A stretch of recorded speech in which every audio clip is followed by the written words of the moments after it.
Getting a solo from Sara. Not really. Mostly sound like this.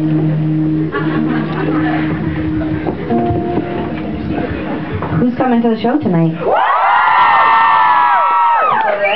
Chris, can you put this back in the monitor? Thank you. We're very excited to play tonight. Does anyone want to put in a request?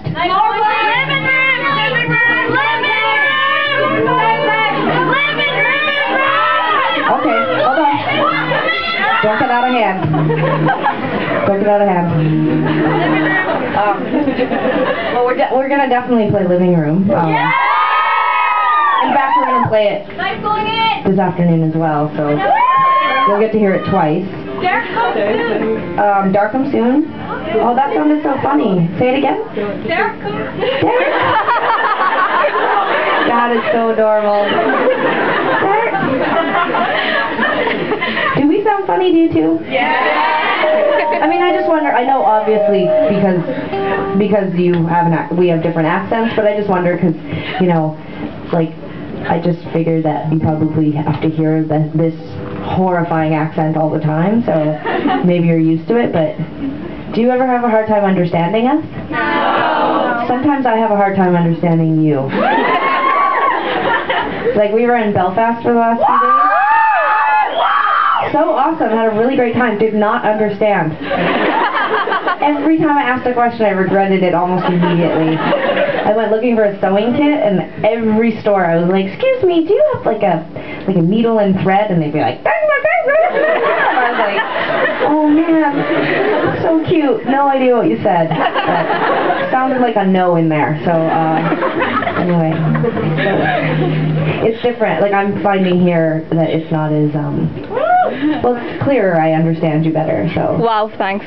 Yeah, but not in a bad way. I mean, it's kind of like in Canada, depending where you are, the accent changes, so I suppose that makes sense that your country would... You sort of sound like pirates a little bit. That's pretty awesome.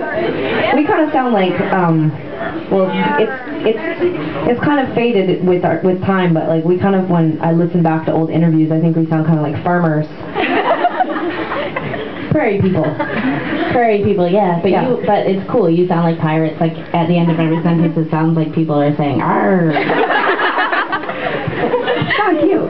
Yeah, I never thought of that. Do you have a sewing needle and thread? Arr. Captain Hook has one in the back. I hope that didn't come off like we're mocking you. We're really not. We mock everyone. Yeah. Well, even each other, sadly, but okay. Well, we'll move forward here.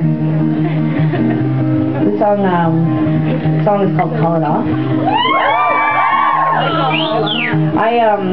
There's a P.O. box in the city where we live where you can send mail, and I go once a month and I pick it up, and people have been sending a lot of books lately, which is awesome.